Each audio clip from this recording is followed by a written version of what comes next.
discussed and agreed with the administration during the mission that you collected already. The legal framework. We have the primary legislation that establishes the legal right of the state to manage the radio spectrum. Also, what is important to define the so-called administration. This is the entity, a body who is contacting the ITU and providing the administration's view and is using the administration's rights. Also, there are the legal right to charge this for spectrum use and management. This is also a very important question, how you can ask for support for your spectrum management. And, as I mentioned, the NTFA, the National Table of Frequency Allocation.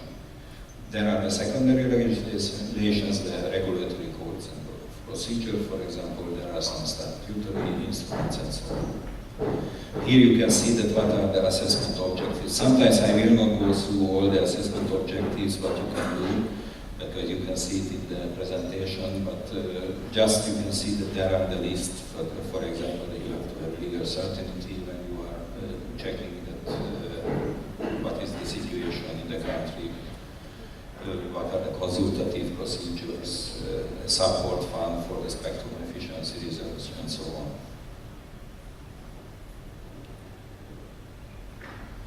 The organizational structure of spectrum management, this is the administration which I mentioned to you, that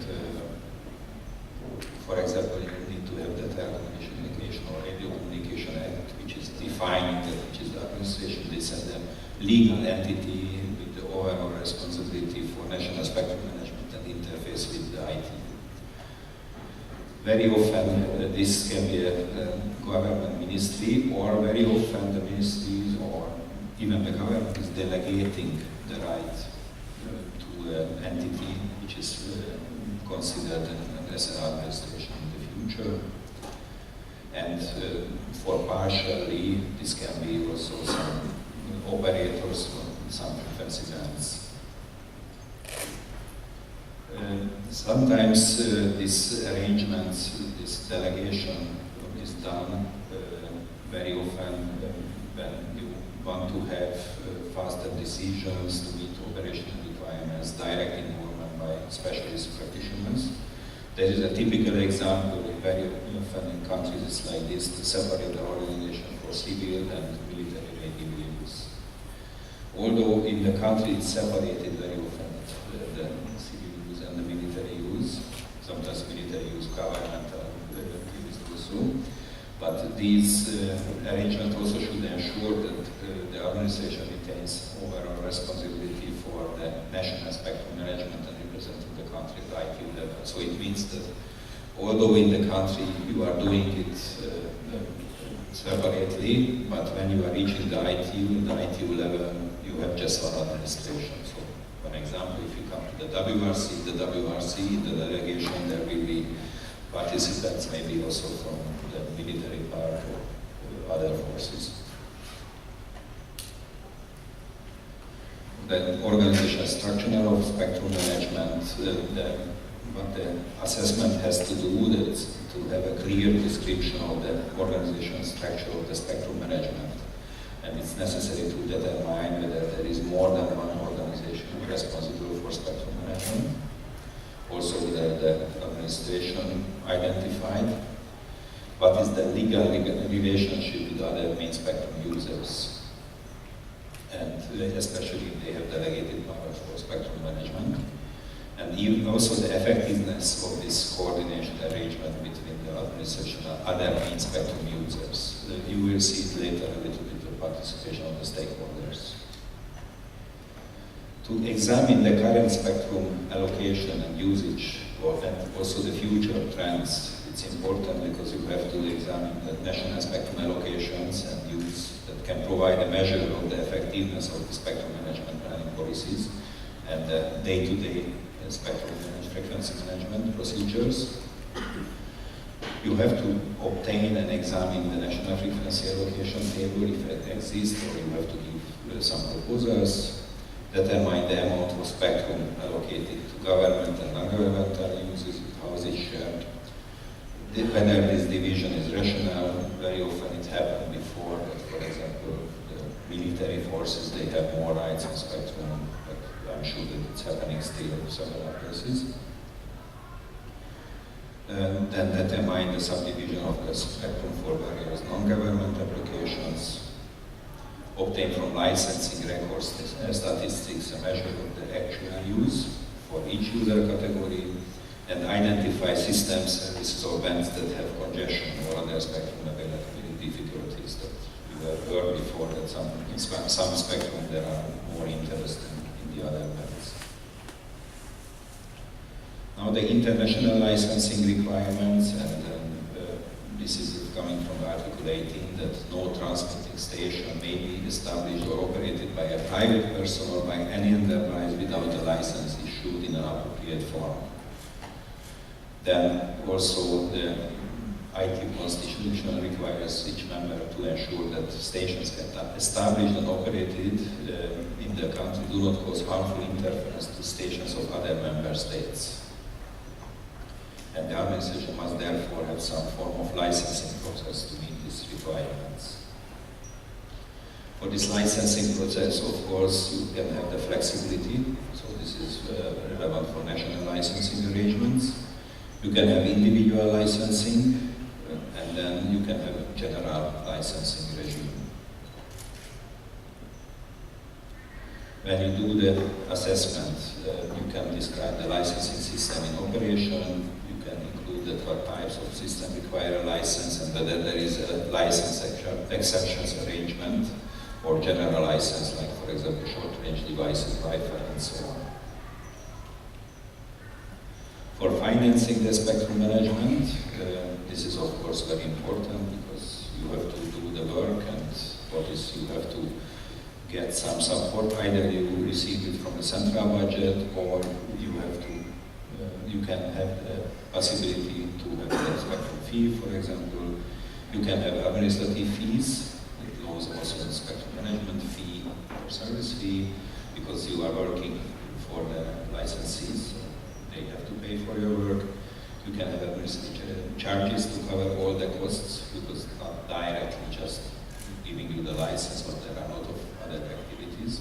And also you have the market approaches to the spectrum management that you can ask for the, I can say, value of the spectrum. But again, it depends country by country, so it's again depends on the policy and also, of course, of the main target. Here you can see that what are the objectives, whether there is a well-defined financial strategy, and whether the budget is well balanced, or whether you are running auctions or running according to the established good practices.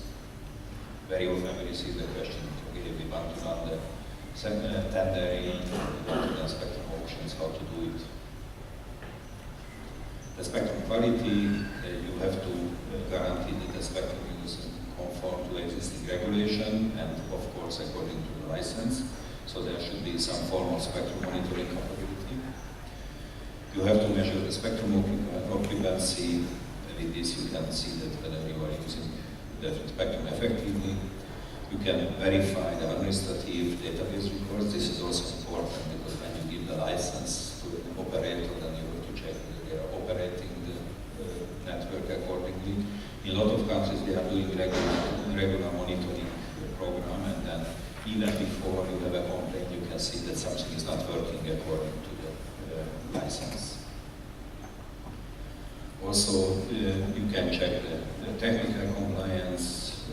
You can use the monitoring for interference resolution, and also with the monitoring you can trace the illegal use.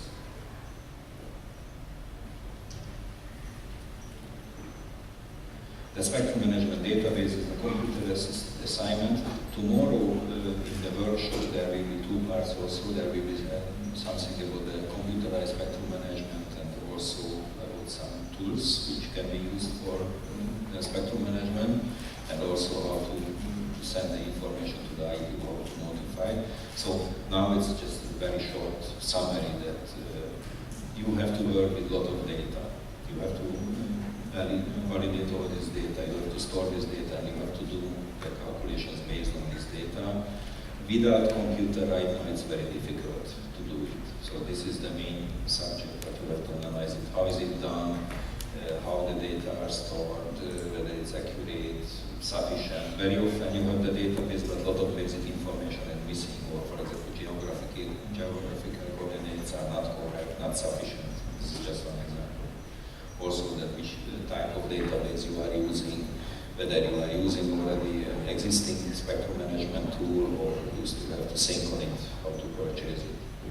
And don't think that if you buy a spectrum management tool, then this is solving all your problems. This is typically a problem that countries are buying a tool and then they are complaining that why is it not working, why they don't have frequency allocation table, or they don't have any other proper regulations. Here, that how you are using the spectrum engineering tools for spectrum management and assignment. And this is very important also. We heard already the existing radio IQR recommendations, for example, for calculating the wave propagation, but also a lot of other items you have to take into account when you are doing the interference calculation, when you are doing the selection of the frequencies. What extent is the spectrum engineering tools used for EMC and interference analysis for new frequency assignment? Also, how you are using the engineering tools for the national allocation system planning? What are the services for which you are using the tools? And what spectrum engineering tools and others are used, as I mentioned before? Also, what is very important that when you are using the engineering tools, sometimes you have to know that, of course, for this you need to have the terrain data, and also you have to see that what are the necessary resolutions when you are doing the calculations. Again, it's a question, what is the task of the administration and what is the task of the operator? Because very often, of course, the administration is not tasked to plan the network, for example, for indoor coverage, but sometimes they have to check it, whether it's according to the rules. But then, of course, the operator will have some higher resolution terrain data available. Now, the type approval and standardization related certification, that the requirements associated with the technical characteristics of stations with the objective to avoid interference. This is in the Article 3 of the radio regulation. And then there are some regulations also that what are the maximum values for frequency tolerance, for race emissions, and other technical standards. So the administrations have the responsibility that everything is according to the regulations and that they are confirmed according to the regulation. And that's why it depends how the administration is doing. Normally, very often they are doing equipment standards, and the standards can be developed by national, regional, or international organizations such as ITU. Also, before in the, I can say, the obsolete procedure that every nation, every country developed their standards, and every country required a sample of each equipment to be submitted to its own type approval. Now the new procedure is that either they can accept the manufacturer's declaration of the compliance, and then also they can have a global standard. And what is also typical now in more and more regions, that they have the mutual recognition agreements. That those who are included in these agreements, if in one country you are doing the measurements, you don't need to do it in other countries. So sometimes they are allocating a laboratory where they do all the measurements, and then these results, the results of this laboratory will be accepted in everywhere.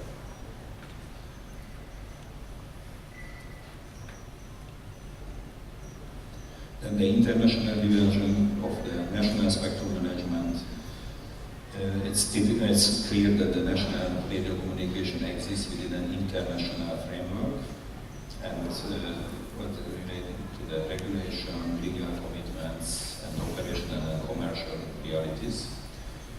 As mentioned before, that the radio wave propagation going through the political boundaries, and then there are equipments which are standardized to allow safe movement throughout the world, like, for example, air navigation system or maritime systems. Also the satellite systems transmission facilitate the worldwide communications. Personal mobile phones and Wi-Fi operate on globally common frequencies. Communication system manufacturers produce also common equipment for many markets.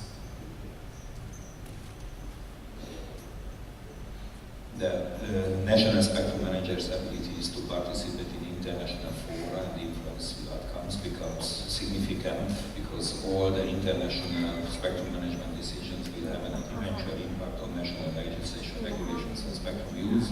Of course, the best example what you have heard this morning and during the day it was discussed, for example, WRC 15, which is based on the work of the administration, so it's not the Radio Communication Bureau who's deciding on the results of the WRC, the administration. And administration, of course, consists of engineers, lawyers, economists, and so on. So all the decisions will be done by the administration, and that's why it's very important to have the proper staff who can participate in this work, which means that they need to have ability to, of course, have the technical things, but very often the language is important, and very often negotiation skills are important. As we heard in the morning, one of the participants in the first panel told that people have to talk to each other very nicely, and they don't need to have debate during the WRC. This was the idea. It was really just an idea. When you have the meetings, I'm not sure that you can manage it.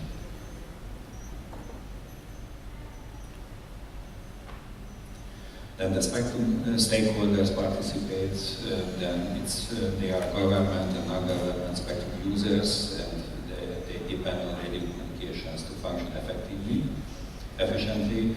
Then this consultation with the stakeholders is essential, because every aspect of spectrum management, including the development of national legislation, regulation, spectrum policies, technical standards, etc. So there has to be a proper fora to have this consultation, and when you do the assessment, you have to check whether this is a proper way, how is it done, how it can be improved. Yes, you can establish, for example, working groups or committees where they can provide their comments. It's very typical that, for example, for preparation of WRCs, you have this the fora where you can collect all the requirements. Also, in some countries, what they are doing, that they are putting together different groups which are representing the country's interest in different forums, different meetings. So it means that, of course, IT meetings, it's for the administration, they can represent the interest of the operators, the manufacturers, and so on. But there are forums for the operators, there are forums for the manufacturers, and also they are trying to harmonize the administration's view and interest.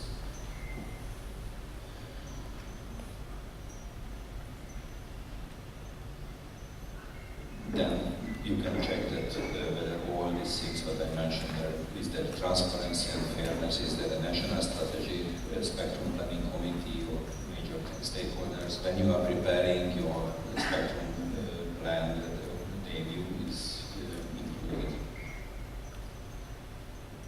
Then what I highlighted at the beginning, when finally I could stop the presentation, I could go back to the item 14, the research collaboration with institution and higher learning industry. This is important because you can have research projects to improve the spectrum management and efficient utilization. Very often the administration have limited staff and resource, so then they need external source of academic knowledge, for example, and the facilities. Also, the students may be provided with the challenge of real spectrum management issues that, for example, when you are finishing your university, when you are finishing your final work, maybe you can go to the regulators and they can provide you some works. And then the results of your work maybe will be used in the future. Also, you can have a collaboration with the telecom industry, which, for example, including the secondments, which ensures that administration develops a practical understanding and industry understands the benefits of good regulation. Very often it's also useful that you have your staff or the regulators, but you can send them also to the industry to understand a little bit better that how is it working. You can send them to manufacturers, you can send them, for example, operators. When they do the assessment, you can check that whether what is the extent of the administration collaboration and the universities' interests. Then most important also for outside world is the public information website licensing, with the need for easily accessible, up-to-date and comprehensive spectrum information. All those who are involved in the radio communication and telecommunications, of course, need to be able to access quickly and easily on information, for example, on the spectrum use. This is typical that you have to publish the national table of frequency allocation. But spectrum is available for the practical purposes. What are the equipment specifications and standards? Also, what are the processes? Again, what are the regulations and the fees? Also, the proposed changes to the regulation and spectrum use. This is what I mentioned before, the collaboration with the stakeholders, and the opportunities and procedures to participate in the consultative process. Very often this one is distributed through the internet, or there is, for example, a regular gazette or journal, but telling the truth, now these regular gazettes and journals are also going to the internet, so more and more things you can have from the internet. Also, in a lot of countries, they started to introduce the online licensing procedures. So you can send your applications, which is simple licenses, even ITV is going to this direction. Then you can send your renewals, and of course, it is important, the electronic payments. So this was just a real quick overview of this guideline. But when you are doing the assessment, you can put there something like the opportunities for improvement. As I told you, when we have the IT expert who is doing the work, normally at the end the expert is setting up a work plan that what you have to do, what are the most important things, what you have to manage, and also then we have the most important thing, less important thing, main importance, but also we can put there that whether you can do it quickly, whether you can do it after a long time. So sometimes you can introduce things quickly, although maybe it's a little bit less important, but then for the most important questions, of course, you need more time. But this is based on the proposal and the work plan that then you can decide. Then when we have this assistance, of course, the result is discussed, presented by the expert, and it's discussed also with the beneficiary country representatives, and then finally put together the real work plan. One example that we provided this assistant to East Timor, and in half a year we saw it in the newspaper that they modified the national telecommunication law, and they had something special related to spectrum management. So all the things that was proposed by the experts were taken into account. And this is just an example from the full guideline, that you see that on the left column we have the aspects of the spectrum use, and then what are the points to check and report. So this is just the proposal, and then of course when you're moving through, then you can put into your report what have you done and what you are proposing. So let me stop here first. It's a little break. So is there any question? Or it was too much, or it was crystal clear? There is a young...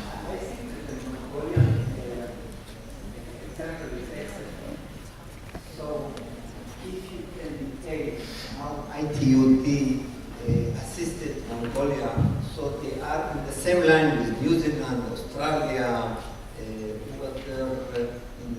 Japan. So how did the ITUT, because this can be an excellent example for other developing countries. Thank you. Sorry, I didn't catch you completely at the beginning. That you mean that from which project we assisted? Again, what are the procedures to assist? give the example of Mongolia so other countries can follow the same way. Okay, but that one was not for spectrum management assessment, but as a procedure, okay. That this was for the digital broadcasting transition from analog to digital. And what happened, that the procedure is a little bit similar, that they had a request, they approached the regional office, and then we selected an expert who can help them with the proper experiences in the digital broadcasting transition. And I presented this afternoon, I think it was already afternoon, that what we are doing in the assistance for the countries. One of them was this guideline for the transition from digital broadcasting, which was how to develop the roadmap for the transition. So the expert used this guideline, and then he visited, of course, Mongolia. He met with the ministers, he had met with the regulators, he was visiting some transmission stations to see what is the situation in Mongolia. Mongolia is very specific because they have an area where they are living, and then during the years they are moving a lot. So what they are doing finally, based on this proposal of the expert, that they were using the satellite to provide the digital broadcasting information to the country, but then within the living area, I don't remember exactly how it was called, they already implemented the terrestrial broadcasting. So they distributed the signal there. But for the country, for the rest of the country, they are using the satellite. And then, of course, based on the first visit, the expert prepared his first proposal, then he went there for the second time, they discussed, and then they set up the roadmap. And in the roadmap, in the annex, exactly what this is what I mentioned, that you can find the work plan, that what are different subjects, but this roadmap preparatory guideline is very complicated. There are a lot of modules, 43 modules, so either you go through all of them, or you are providing just for some highlights. And then the expert on these 5-10 items, he explained that what they have to do, how they have to do. And they were following the guidelines, and as it was told that, I think maybe October last year, they switched off the analog. You are from Mongolia? Okay, sorry, I cannot have a better. I hope that you go from. That's good. But it was really very good, and the expert was from Australia. He was doing really good job. And we are doing the same, as I told you, in the spectrum. We provided a lot of assistance in Cambodia, Laos, as I told you, it was in East Timor. But we did the same assistance, for example, in Barbados and some African countries. Again, if you look back to the resolution 9, then we delivered there some presentations that what were the experiences, for example, in the African countries, Sierra Leone, Zimbabwe, I don't know. Pardon? No, not by us. But there were these countries. What we did essentially, it was just that some IT experts went there to present them that how they have to notify to the IT, especially the terrestrial, so they know the terrestrial. This was the official IT assistance. Then we had the same summary what happened in the Pacific region, and it was very interesting that although it was completely different region, completely different countries, but sometimes the main conclusions were the same. So it means that there are things to go through. Okay, so if you let me just to drink. When I was asked that, which arrangements I prefer, whether I prefer the class or whether I prefer the casino or cabaret, cabaret, sorry, not casino. And I asked them that, okay, I prefer this cabaret, but with champagne, but they haven't provided the champagne.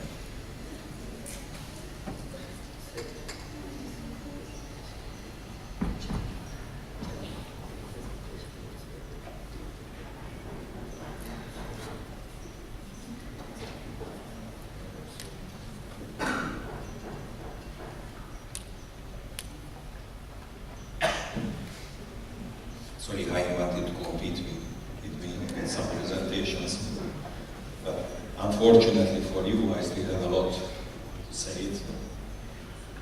You need a watch. Okay, so next one is the same category. It was the same expert who helped us to prepare these guidelines.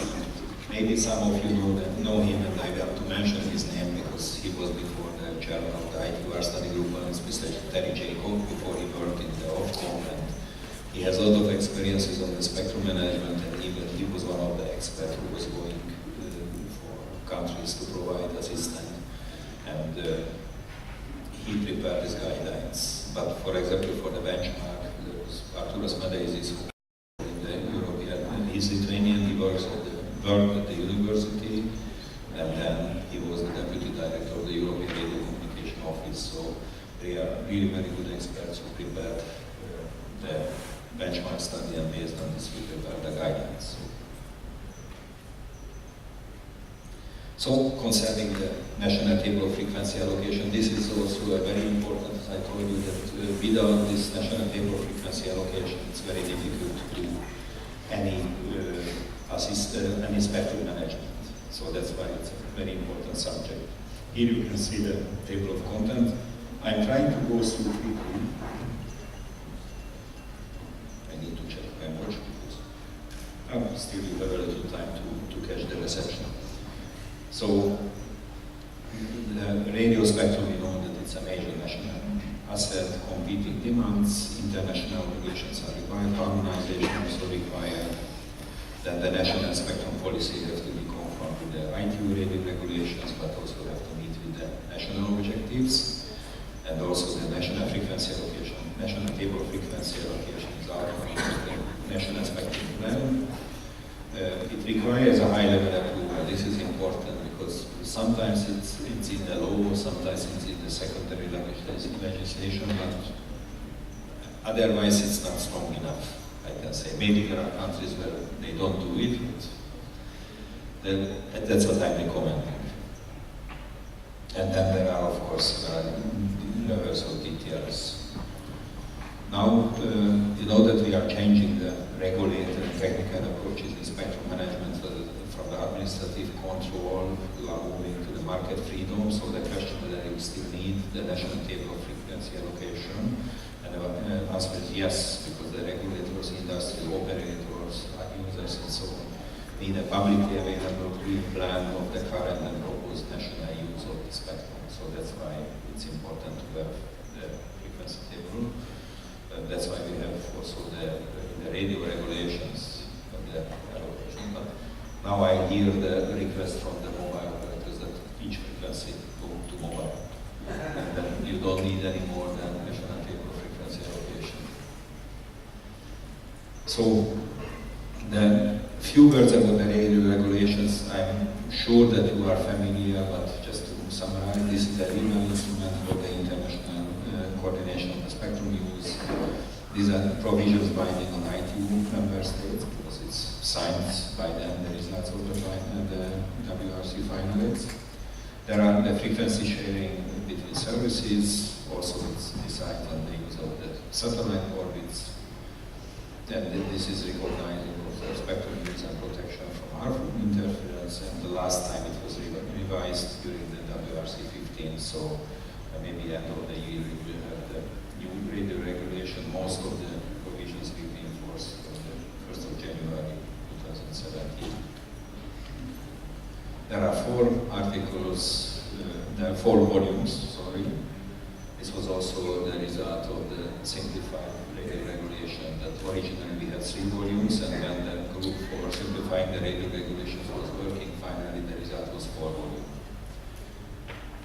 But the articles are in the third, volume 1, the appendices in the second, resolutions and recommendations, and then there are the ITU recommendations which are incorporated by reference, which is binding. They are incorporated by reference.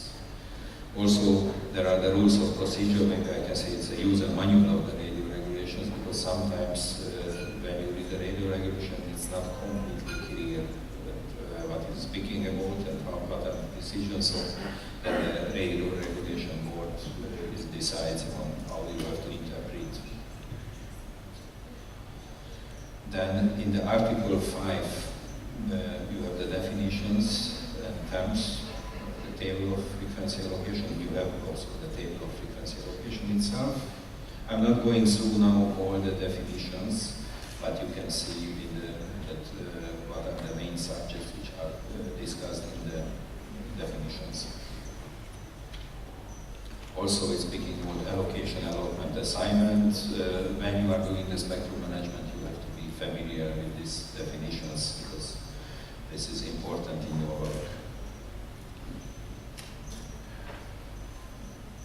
Also, when some frequency and some events are identified or designated, this is for the future use. So that's why it's important to follow this radio regulation. Also, I hope that you are familiar that there are primary and secondary allocations, and the primary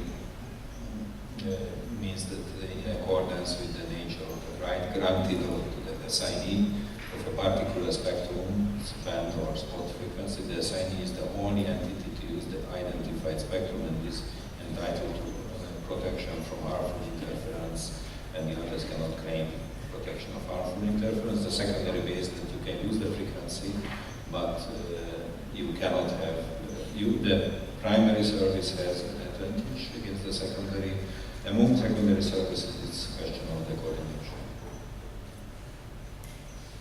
These are the IQR regions. It's very nice colors, but in the radio regulation it's black and white.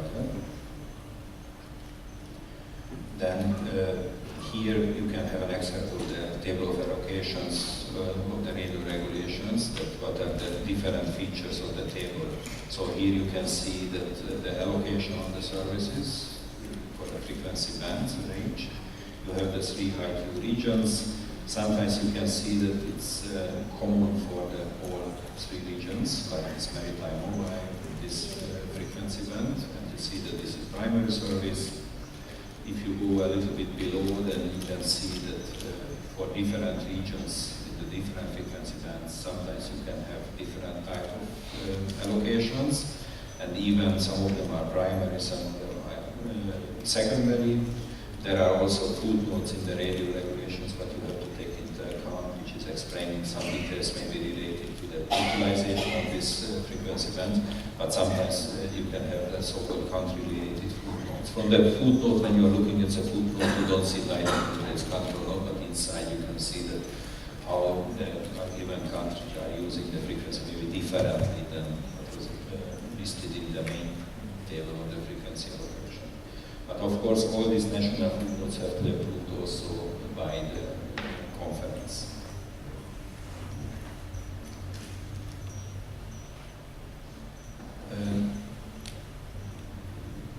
In most frequency bands, the radio regulations leave the flexibility to each country to exercise a choice between several allocations. You saw in the previous example that you can have different services in the different frequency bands. Sometimes the difficulty is that you are using the frequency bands for one service, the neighbor is using it for another one, and both of them are primary, for example. Then, of course, in this case, you have to negotiate with your the frequencies, but for the national frequency allocation table, maybe you can split the band into subbands, or you can define that based on the radio regulation allocation, you are using in your country this radio this service in the given frequency band. Also, you saw it during the presentations today that the technology neutrality, in order to keep the flexibility, normally in the radio regulation you don't see the special technologies mentioned. So it depends on the country that how they want to use, whether they want to regulate at all that which technology you have to use. The international framework for the use of the radio frequency spectrum is set out in the treaty, the radio regulation, which is ratified by the member states. And then the regional telecommunication organizations have been established by administrations to develop the harmonization measures intended to facilitate the free movement of the equipment and services within the region. It is important to know that these regions are not identical to that three regions which you saw before. So it's not the three IT region, but like for example the APT's regional organizations, CPT's regional organizations. So this is for the even geographical region, I can say.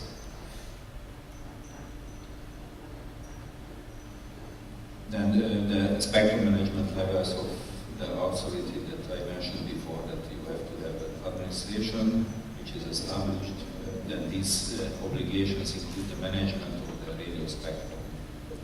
This, as mentioned before, the author is the same on the two guidelines, but this can be a government ministry or an independent regulator body. Sometimes I know countries where the regulators belongs directly to the parliament and to the ministry.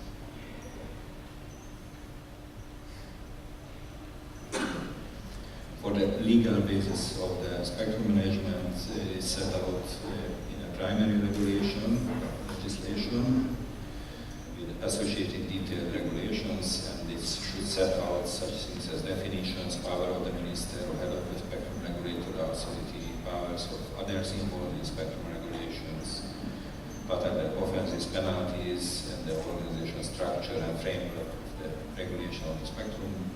The secondary legislation can be used to allow the regulator authority to issue or revise regulations without changing primary legislation. Primary telecommunication regulation should require and authorize the administration to establish the national table of frequency allocations, but the table itself may be released in the secondary regulations.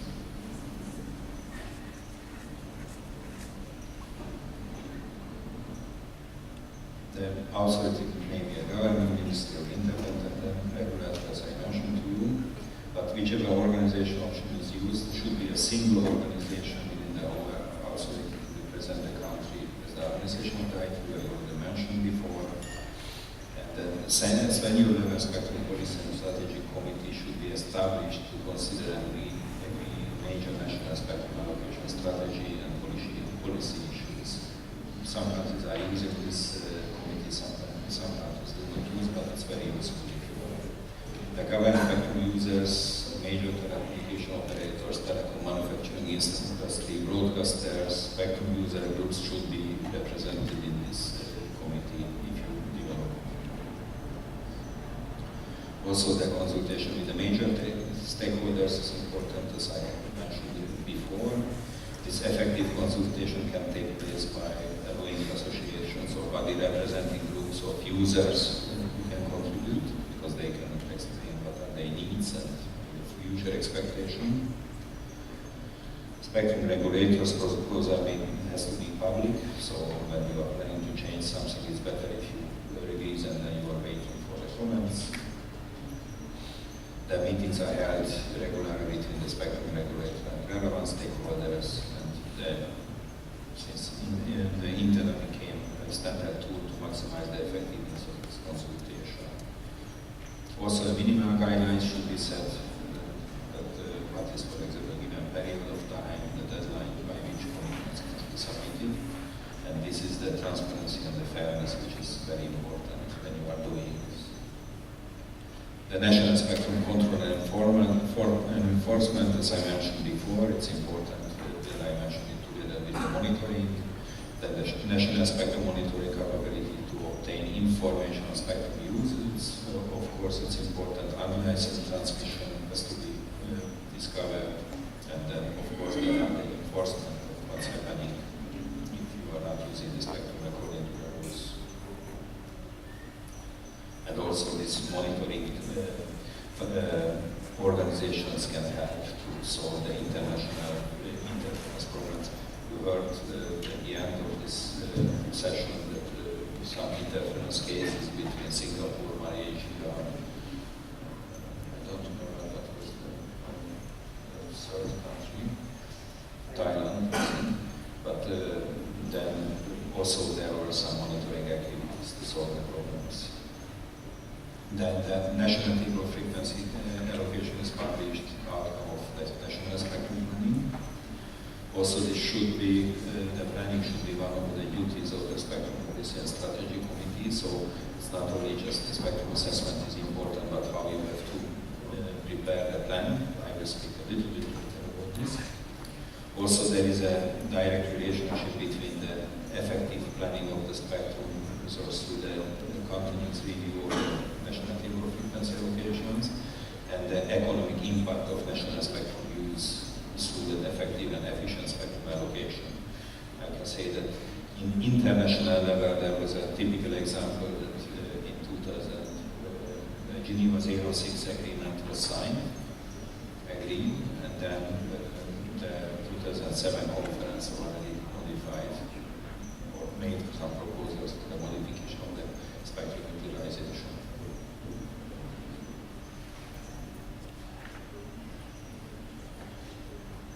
When you are using the International Table of Frequency Allocation as a source of the document, then you can decide that how you want to implement in your national frequency allocation plan, how to split the frequency utilization, for example, between government and non-government use, decide that how frequency bands should be shared between these organizations.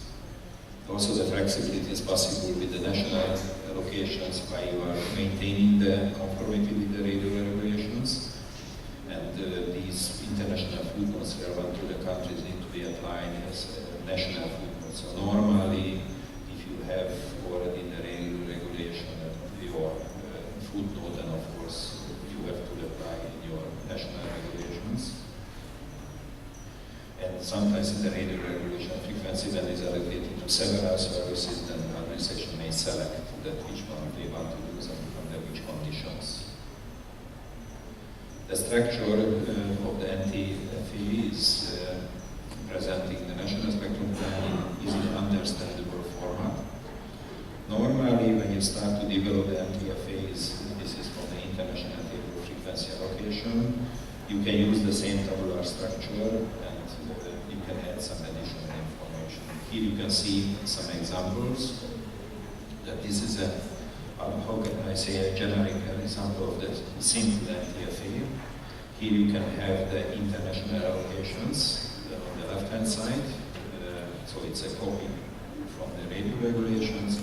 And then you can have the national allocations that you can say that what are the frequency and service, how you are using the given frequency band. And then what is the use? I mean, that this is governmental use, is it non-governmental use, is it shared? And you can see here an example in the last column that you can use the frequency band for mobile, aeronautical, except aeronautical, mobile, or radio location. And then non-governmental use was the mobile, and then the radio location is the governmental use. When you have national level of the table, of course, it's better if you have a detailed planning and detailed description of this national table frequency allocation.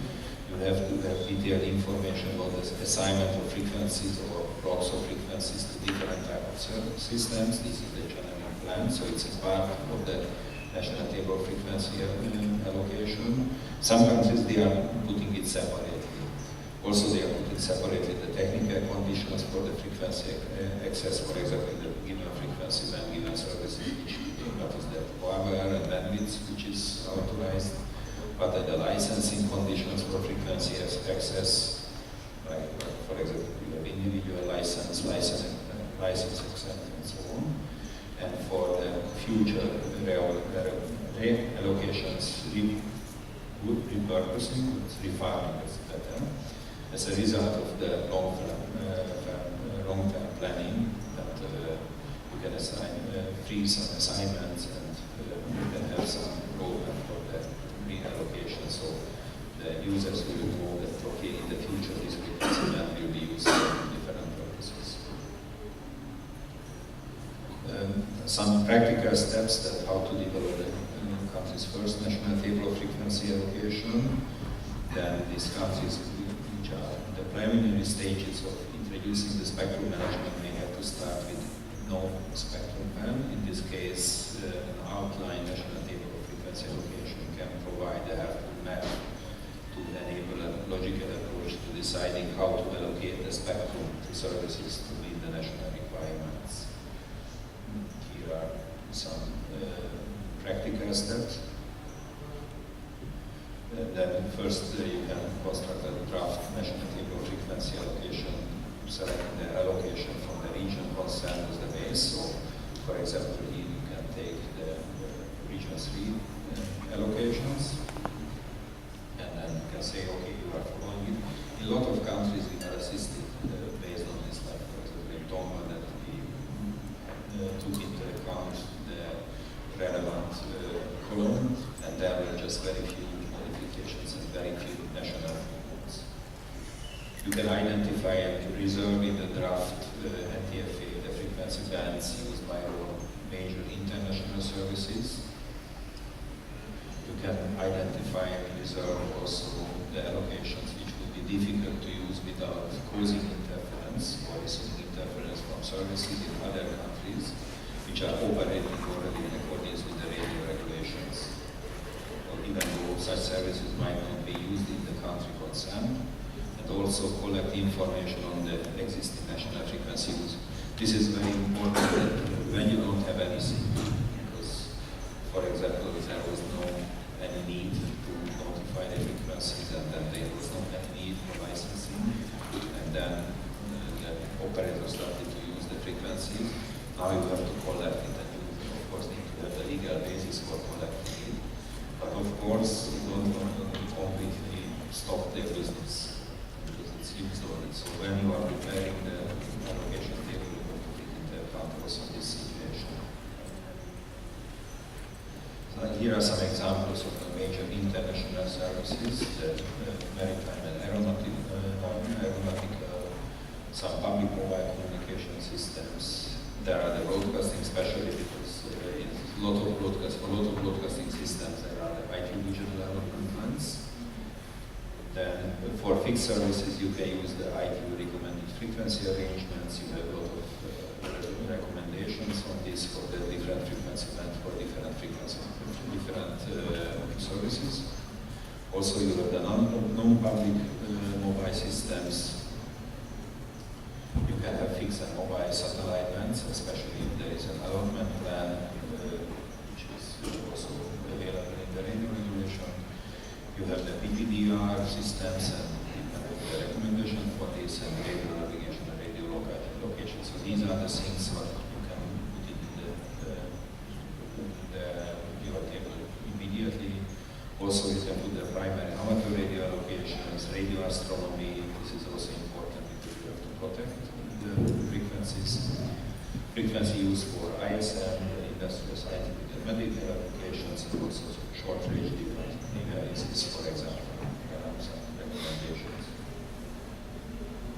Also, you can identify all the existing national use, as I mentioned before, and then you can add it to the draft. And then you have the first page, the draft, you can populate this with the allocations of frequencies identified. The spectrum policy and strategy, we can decide on the rational distribution of the spectrum between government and non-governmental uses. The spectrum for government use may be further subdivided by particular departments, defense, transport, maritime, aeronautical, and the non-governmental use may be considered for channeling arrangement, technical use conditions, and licensing regimes. So it means that you can collect personal information and you can go step by step. There is an interesting new way, of course, the online NTFA, which is providing a public electronic record, which is readily available. Also, you can identify the future modifications here. You can see the separation between governmental and non-governmental use, and you have the online information which can provide generate statistics analysis of the spectrum use. This is very important that you can be able to analyze the spectrum use and the future spectrum use. As I mentioned before, there are regional cooperations and harmonization of spectrum management. In a lot of regions, they are trying to prepare some kind of regional spectrum allocation table. Now there is a work in the Caribbean region, especially for this.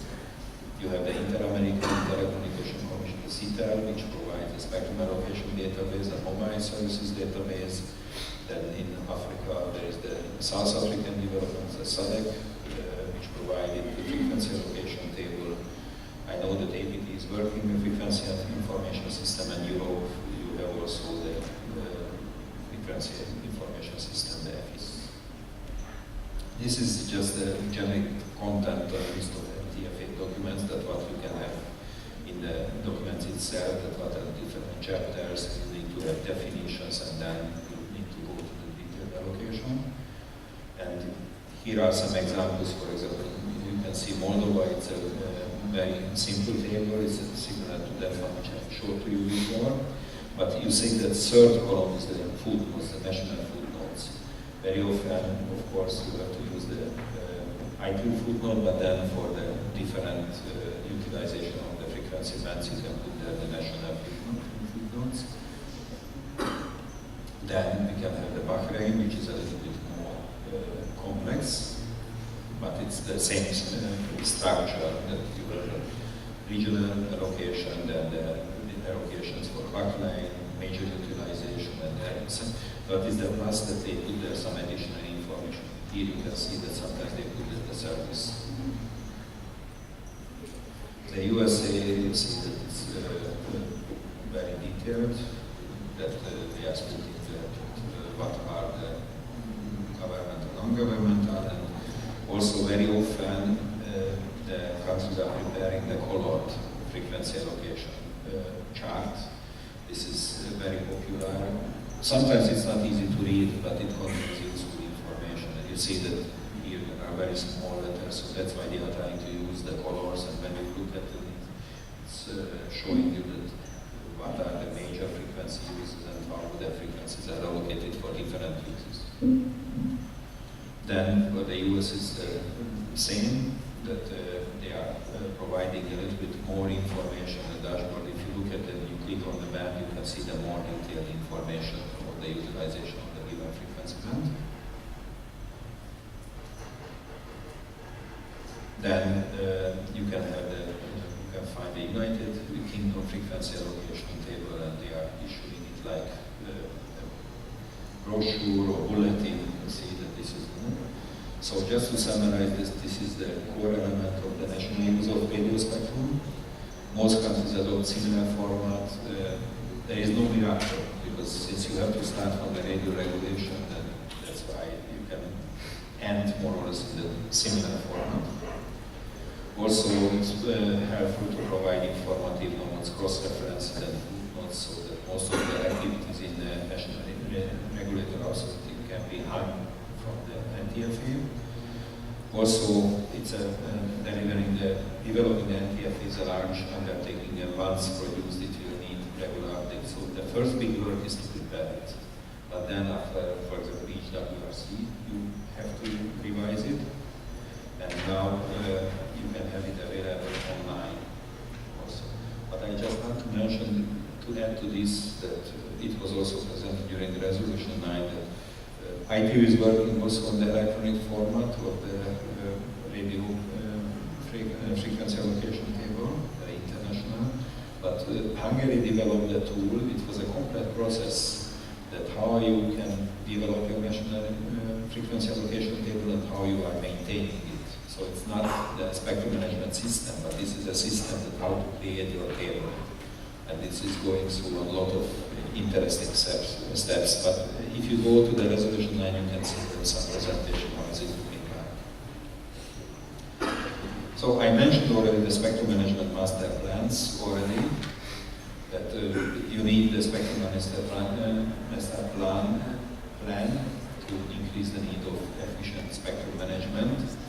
And we had this project with MSIP Korea for Asia, Pacific and Caribbean countries to develop our countries a national efficient spectrum master plan. Many countries are adopting new approaches, unified licenses, ununified licenses. inexpensive market-based mechanism, technical neutrality, cognitive radio system, and but also the spectrum management requires resources and skills to update national spectrum management framework. So this project is to assist the countries to develop their spectrum plan, national spectrum management master plan. And now we are providing additional assistance, especially in the Asia-Pacific region, especially for cross-border frequency coordination and also some additional spectrum management activities. We provided surveys to the countries and we collected the information, and based on this we decided that what is the need of the countries.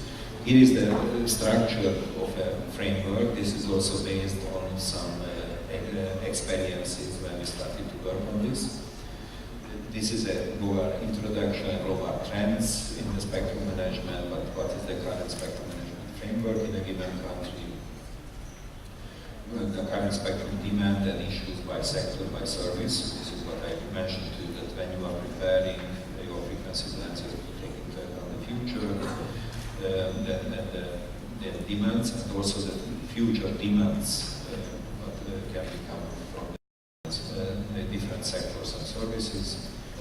There are some recommendations and key issues that you have to take into account when you are developing your plan. And also, of course, we have some annexes to help you to understand better. One subject which I wish to highlight again, the cross-border frequency coordination agreements, because this is what is not done very often in the countries, with they are doing the coordination case by case. But if you have an agreement in advance, then it's better to use it, and then based on this, it's easier to plan for your frequency utilization. Last year we had here in Bangkok a special training, 2 years training on cross-border frequency coordination, and some colleagues were seeing some faces for example from Cambodia. It was mainly for MBDC, but colleagues participated from Cambodia, Laos, Myanmar, and even from Mongolia. Not to forget Mongolia. Then also the cross-border frequency coordination, which I mentioned and I highlighted it, that there is a European frequency coordination agreement, which is called the HC and the harmonized calculation method. And we are moving into Africa, and this is an agreement which contains technical parts and administrative parts. But it's very good because you can do some calculations based on the requirements, but when you go through also the administrative procedure, how you have to send the request, how often you have to send the request, what you have to send, what you have to do when you have interference, it's very useful. And also it contains technical annexes, which is explaining that how you have to calculate the interference, where you have to calculate them in the border or some kilometers from the border line, or on the contour of the other stations. Also, there are the so-called preferential frequency agreements that in a given frequency bands, who can use the frequencies with priority, and then they don't need to go through the normal coordination procedure, they just have to mention.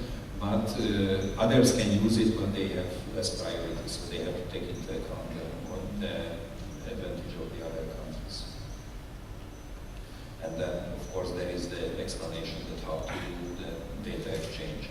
This is just what we did for Africa, that we had an assessment phase when we had 4 regions. This was a European project, but it was just for sub-Saharan Africa, so it means that it's the African countries, the non-Arab countries. Then for the 4 regions, we already checked that what is the existing situation, and most of the countries, they didn't have agreement in the different frequency bands. Some of them had. Based on this, we proposed a multilateral agreement. This is, of course, based on the European agreement, which is available free of charge, so everybody can use it. Also, then we had an agreement, validation agreement, which means that the final proposal was circulated, and now we are working on reaching the sign agreement. But then the HCM group developed also the so-called DLS, which is just a modular calculation based on the agreements. And then, of course, for the African agreement, there are some modifications, proposed modifications, that what are trigger limits, how you have to calculate this interference. So based on this, it's necessary to develop the modified version for the African countries. And the last words, the spectrum management assistance. Then we have the spectrum management master plan, which contains the 3 Asia-Pacific countries, again 3 Asia-Pacific countries, because we had the first phase, now we have the second phase. Then 3 Caribbean countries. For the second phase, like Vietnam can confirm that we are working now also the master plan for them. The 3 Caribbean countries, because Korea supported also this area. Then we have the spectrum management software SMS for DC. I will speak a little bit about this tomorrow, but just to let you know that we have already version 5, and which is just released, and we will have the version 5.1. So this is the tool which is for the countries to do all the necessary calculations of the spectrum management, plus to do the administrative things, licensing, invoicing, and also to display the results. Then the cross-border frequency coordination, I was just speaking about this. Then we have the CTU, Spectrum Management Task Force, which is dealing with several subjects, and we are providing the assistance for them. And then also we are providing some assistance in spectrum monitoring. Also we are preparing training workshops, and we have also the direct assistance. We will have, for example, in May, monitoring workshop in China.